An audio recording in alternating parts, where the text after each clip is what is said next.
Olá,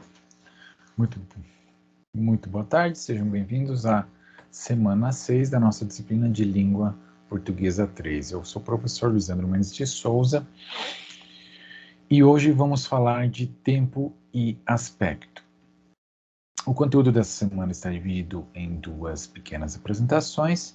Nessa primeira falaremos de tempo e aspecto e na segunda de modalidade. Nessa primeira parte, envolvendo a noção de tempo e aspecto, então essas são as nossas ideias principais e também falaremos de progressão temporal. Bom, o que são essas noções?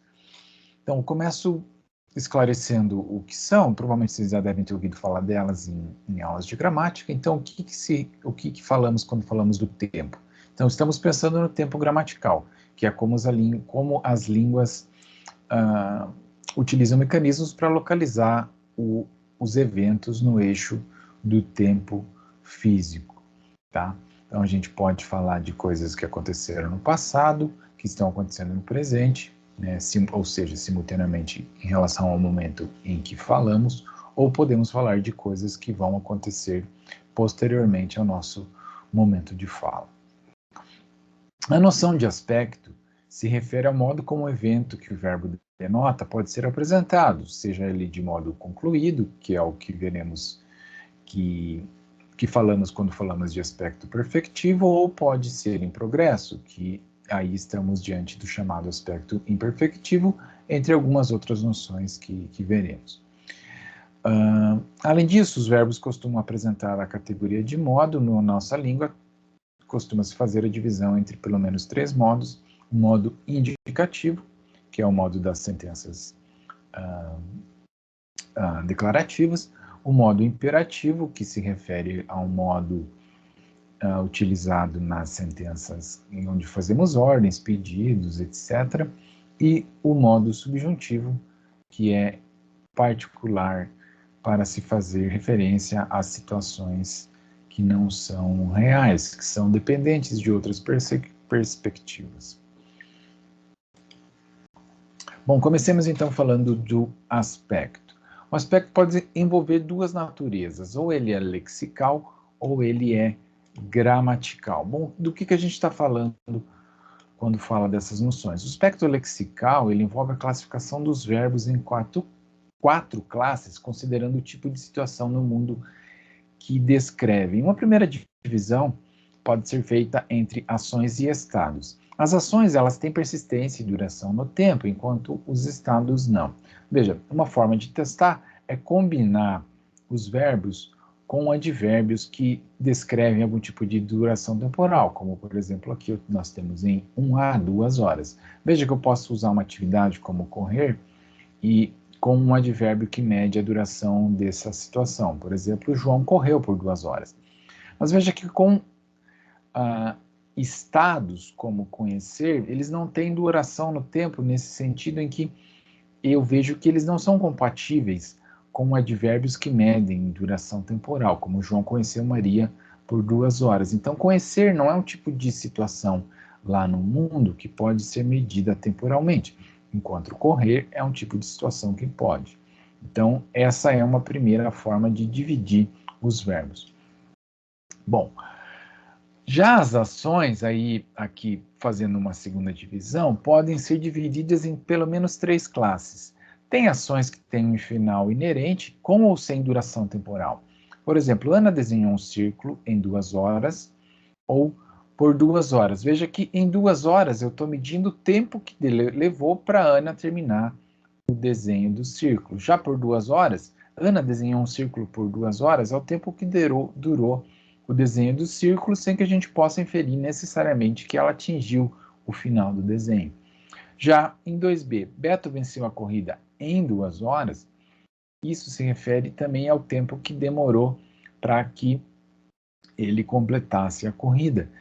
Mas agora, com o advérbio por 2 horas, eu tenho um pequeno estranhamento. Beto venceu a corrida por 2 horas. Só pode ser usada para eu falar de uma situação em que ele estava vencendo a corrida durante essas 2 horas e, por algum motivo, ele não chegou ao final da corrida. Tá? Então, os achievements vão se referir a algum tipo de situação que em que, quando eu tenho a combinação com um advérbio de tempo, né, um adverbial de tempo, como em 2 horas, eu estou falando da duração do tempo que levou para que ele chegasse ao final, tá? Então, veja que, diferentemente dos accomplishments, eu posso medir quanto tempo durou aquela situação. Agora, por sua vez, eu tenho situações, né, verbos que descrevem situações, melhor dizendo, em que eu não tenho um final inerente. Como eu posso falar de coisas como Ana desenhou círculos por 2 horas, em que é uma atividade que não tem nenhum fim previsível. Ou Beto caminhou a tarde toda, também estou descrevendo uma atividade que simplesmente se prolongou durante aquele período e que não tinha, né, não está expresso aqui linguisticamente nenhum final previsível inerente. Veja, caminhar é uma atividade que não tem nenhum final previsível nela. Já vencer a corrida, sim, o final inerente dela é chegar ao final da corrida. Desenhar um círculo também tem um final inerente, que é chegar ao final do desenho do círculo.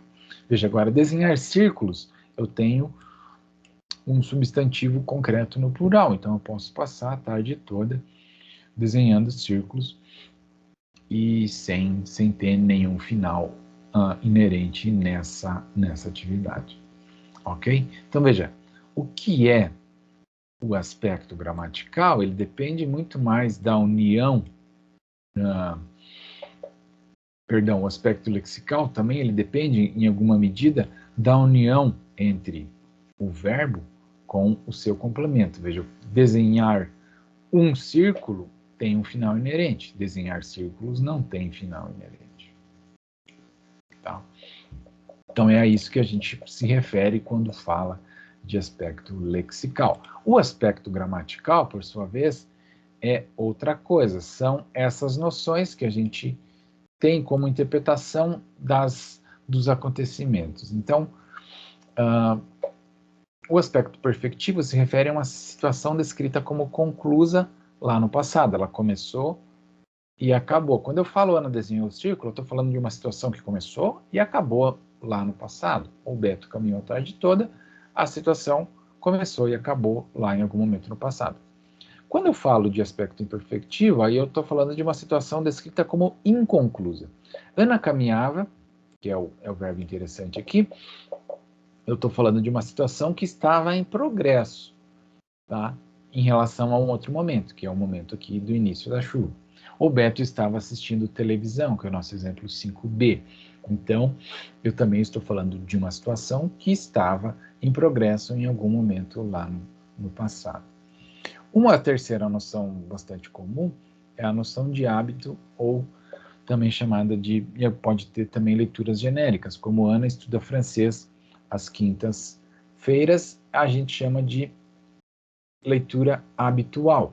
Então, veja, eu tenho um tempo presente, o verbo é de aspecto lexical uma atividade, mas a situação da Ana estudar francês é apresentada como um hábito, como em 6b, Beto caminhava 3 dias por semana, também é um hábito passado, mas não deixa de ser uma sentença habitual. Falemos agora sobre o tempo. O que é o tempo? Então, o tempo físico, né, ele é sempre o relacional, depende do momento de fala, ou seja, o que é passado, o que é presente, o que é futuro, gramaticalmente, depende do agora, né, que é o momento em que a sentença é pronunciada ou enunciada. Veja, se eu digo agora, João caiu de bicicleta, falando de ontem, esse acontecimento, que é o momento do evento, em relação ao momento em que essa sentença é pronunciada, que é o agora, ela é representada como passado. Agora compara 7b. João vai viajar amanhã. Então, em relação ao momento de fala, a situação de João viajar é apresentada como acontecendo posteriormente a esse momento. Ou, olha, uma sentença no presente, né? O nosso presente semântico, digamos assim, é o progressivo no português. João está dançando, se eu quero me referir a uma situação que está acontecendo em paralelo ao momento de fala. Então, nós usamos o presente progressivo ou o gerúndio. Então, João está dançando. Agora, eu estou me referindo a uma situação que é simultânea ao momento da fala, tá? Bom, as línguas não são uniformes em relação a isso, nem todas as línguas têm mecanismos para expressar passado, futuro ou mesmo presente, né? Então, em tese, a gente esperaria que todas as línguas tivessem mecanismos para falar do presente, do passado e do futuro, mas não é assim que funciona. O que a gente vê em termos gerais é que toda e qualquer língua humana tem algum tipo de mecanismo para localizar os acontecimentos no eixo do tempo. Algumas fazem uso de recursos mais elaborados, digamos assim, outras não. Tá? O ponto é que todas têm algum tipo de mecanismo, seja ele preso ao verbo através de morfemas, como na língua portuguesa ou nas línguas indo-europeias de uma maneira geral, ou através de recursos lexicais, como o chinês, por exemplo, que é uma língua que não tem um morfema de pretérito perfeito, por exemplo. Bom, falemos agora da progressão temporal. Aí uma tirinha do Agar para a gente relaxar um pouco. Então diz lá o bodegueiro, né? Como você ganhou o nome Agar, o horrível? Daí diz o Agar, minha mãe me deu o nome Agar quando eu nasci. Daí diz a Helga lá. 2 semanas depois, ela adicionou o horrível. Então, quando a gente está fazendo narrações, é característica desse tipo de textual que a gente encadeie os acontecimentos ao longo do tempo numa sequência, seja essa sequência lógica ou não. Isso pouco importa, mas o comum é que a gente vá apresentando os acontecimentos como se eles fossem seguindo um determinado curso, tá? Vamos ver mais ou menos como isso se dá. Então, a progressão temporal se refere ao ordenamento dos eventos no discurso ou no texto. Veja que a gente pode apresentar coisas como 8A, João caiu porque escorregou na casca de banana. Eu apresento a causa, que é o escorregão do João, e o efeito, ele ter caído. Então, embora cair tenha aparecido primeiro, o que aconteceu antes foi a escorregada na casca de banana que, portanto, causou a sua queda. Agora compara com 8b. João escorregou na casca de banana porque caiu. Veja que agora eu tenho invertidas essas noções, né? Veja, agora a queda é prévia e posteriormente eu tenho o escorregão na casca de banana. Então eu ordenei diferentemente aqui os acontecimentos, tá? E a causa e o efeito. Veja que é por conhecimento de mundo que a gente sabe que escorregar em casca de banana pode levar à queda, mas não necessariamente a língua vai ser obrigada também a refletir a estrutura do que acontece lá no mundo. A gente pode alterar a causas e efeitos, ok? Então, veja, 8A é a sequência típica que a gente esperaria, né? O escorregão na casca de banana e a queda do João. Não 8B, que é ele cair e então escorregar numa casca de banana. Veja que os próprios tempos verbais nos dão pistas sobre como os acontecimentos se desenrolam. Olha aqui em 9A, se a gente lê, temos o seguinte: João chegou em casa, guardou o carro, trancou a porta e foi para o chuveiro.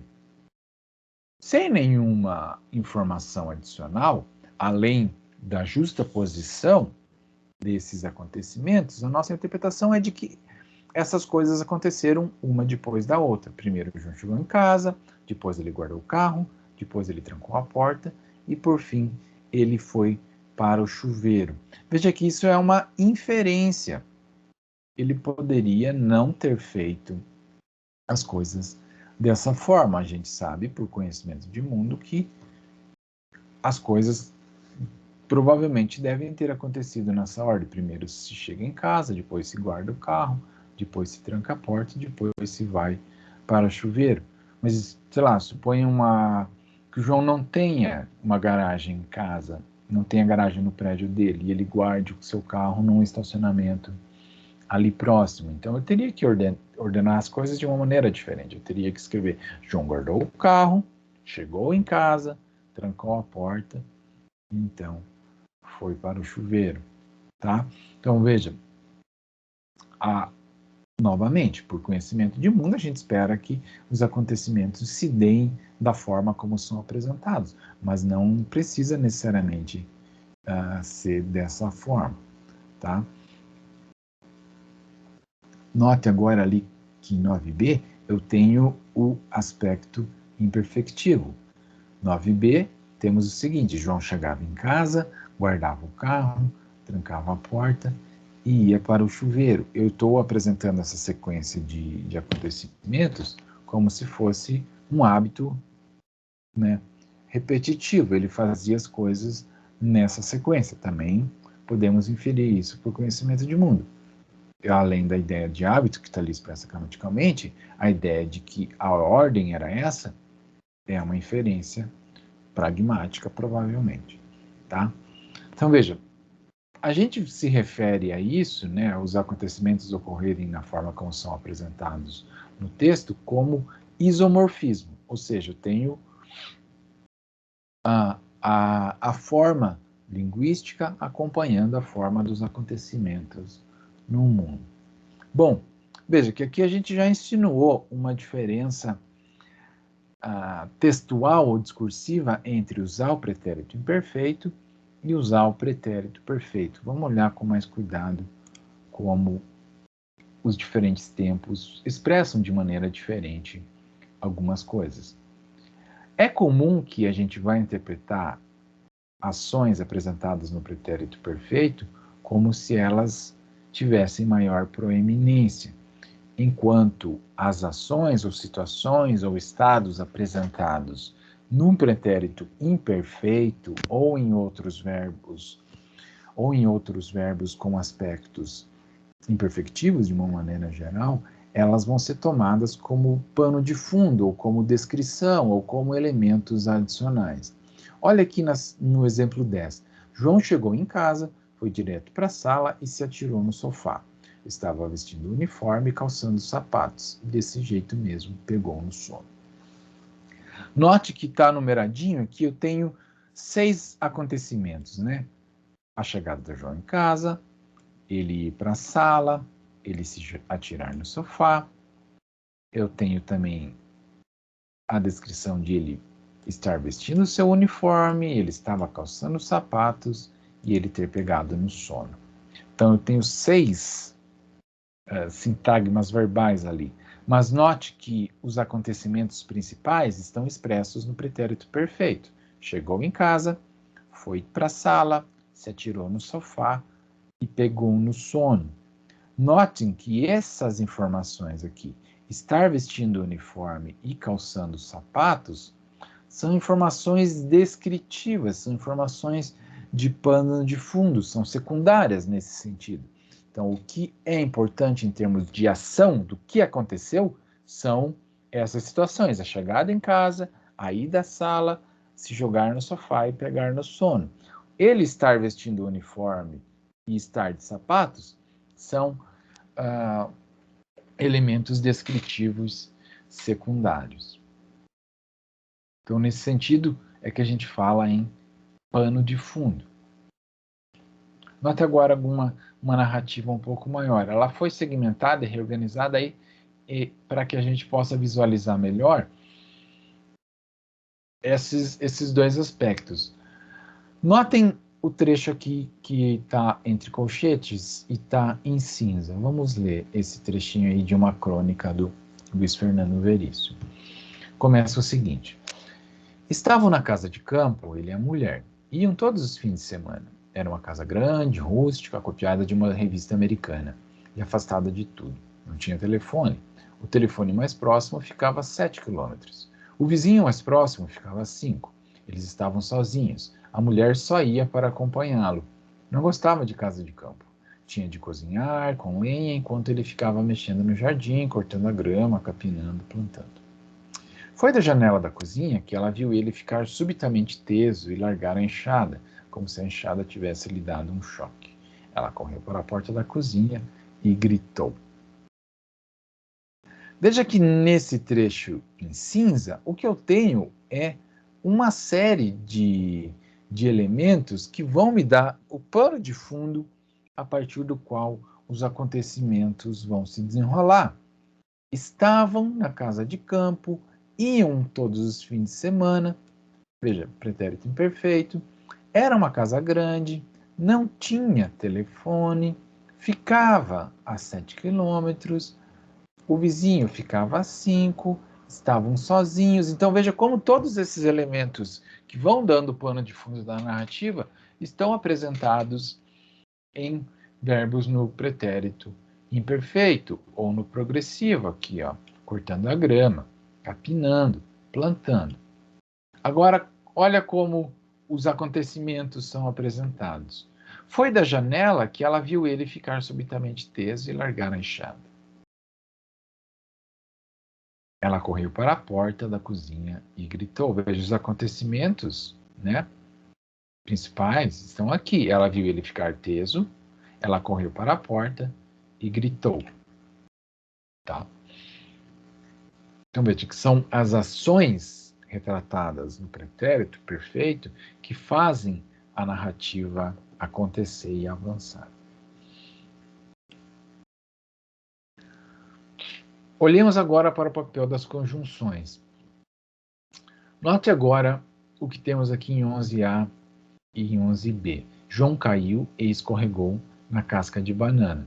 Veja, eu tenho um E que, de certo ponto de vista semântico, simplesmente adiciona duas sentenças. Ele simplesmente une, digamos assim, né? Une, né?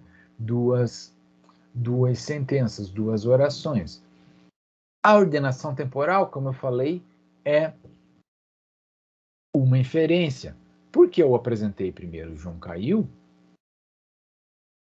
a nossa inferência é de que esse acontecimento se deu primeiro e depois a escorregada na banana.